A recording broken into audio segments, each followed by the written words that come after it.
the law of attraction doesn't exist. I know this affirmation or even this quote can piss some people off, but it depends on the depth of your perception or the way you observe reality, how controversial the conclusions you jump on are going to be. There are actually many ways to approach the law of attraction topic, and from mine, based in my own experience, I like to say that attraction doesn't exist at all. In fact, it is an illusion. And that is why we sometimes attract exactly the opposite of what we want. So, what I'm about to tell you can positively affect your manifestation practices and of course, the results you can obtain. But before you continue watching this video, don't forget to drop a thumbs up and subscribe to this channel if you haven't already. Stay tuned until the end of this video, when I will tell you my conclusion about this interesting topic. And with that being said, let's get straight into it. First of all, let's talk about what obviously must be clarified in this video to reach a clear conclusion, and that is, what is manifestation? We could say manifestation is the expression of thoughts in the material and physical plane, in the same way that an architect thinks about a house and finally gets this house built. We do the same with everything we think about. Some people still don't believe that everything that is popping up in our minds finally becomes real. And that's simply because, first, not all thoughts are conscious thoughts, and second, it depends on the emotional intensity that the thought generates in us, how fast and accurate this thought gets manifested. Which means that to master our manifestation skills, we must become an attentive and careful observers of our minds. Everything that makes us feel something comes from a thought, whether conscious or unconscious, whether an interpretation of something or a memory. But it doesn't matter, because it is still energy, and every single thought, being energy, vibrates in a different frequency vibration, and the higher or lower that thought vibrates will create an emotion on the same vibration, generating attraction to what that thought represents. But if we observe our inner state when we start attracting things into our life, we will realize that to start attracting certain things, firstly, we have to becoming what we want to manifest, feeling it like it is something that is already done. So, if we becoming what we want to attract, is there any attraction then? Is there any separation between the attractor and the attracted? And why most of people usually attract what they actually want to avoid? This common experience reveals what the so-called law of attraction actually is. Letting us see that what we manifest in our lives, it's just based in the state of being we experiencing within. The universe doesn't care if we think or we say, I am rich, if we actually are feeling poor.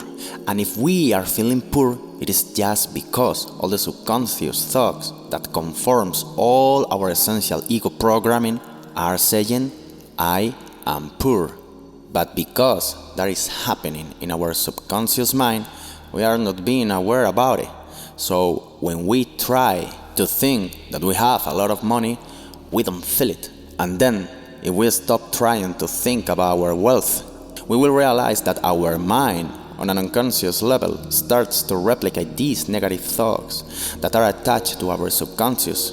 Everything that is happening in the depths of our mind will get replicated in our conscious mind, and therefore in the exterior getting manifested. And that's why it is so common, this fear-based manifestation.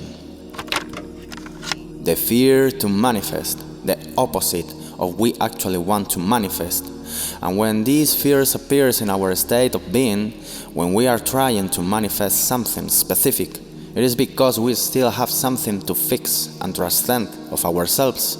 Otherwise, we will keep manifesting what we didn't fix and transcend, which is what we actually want to avoid. And this is why, when we try to manifest what we desire, we end up sabotaging ourselves by manifesting what we want to avoid in order to manifest what we want. So, when we try to manifest from an immature and wrong place, what we actually are doing is self-sabotage. From an alchemical perspective, this dense and low state of mind and consciousness has to be replaced and transmuted into a subtle and higher level of vibration. That is why, in spiritual growth, it is really important the fact to let go of all the things that are holding us in the experiences of our life, just because all these experiences are programming based for our minds. And that programming is the one which holds all the fear, attachment, and lack of self-confidence based thoughts. So the inner transformation of the individual is really important to make the so-called law of attraction works in the way the individual actually desires. Because if the individual is manifesting the opposite of what the individual wants, it is just because the individual still isn't who the individual wants to be. Because a certain vibration attracts just the same vibration, and everything that is included in that same vibration is just the same energy. Or say in other words, it is the material or dense energy collapse of the same energy being the material expression of the same energy frequency vibration. Therefore, if we tune a vibration, it is because somehow we feel identified with that vibration, so we will be it. It is just about identification with the subconscious mind and what is happening down there, what is going to impact on our manifestation and the law of attraction process. It really doesn't matter if we do affirmations or if we decree our dream life, if we are feeling the opposite depth inside us, because it will be the feeling what will drive our manifestation and what we apparently attract to our lives. Then, everything what we attract is just the reflection of what we are being.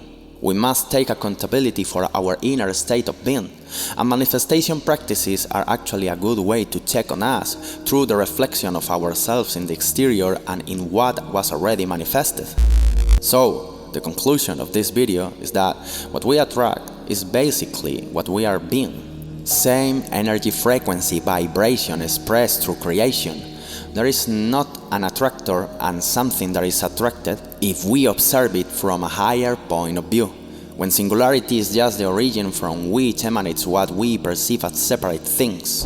And it is because our dual perception of things that we think we have to attract, that we are lacking something, when actually attraction is just the reflection and the consequence of what and who we are being.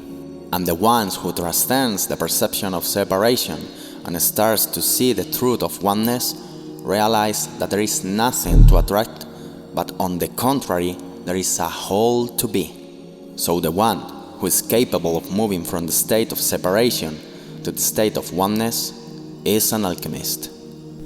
Thank you for watching this video. Don't forget to give a thumbs up and subscribe to the channel. The New Alchemist. If I can create, then you can create. If you can do it, then I can do it.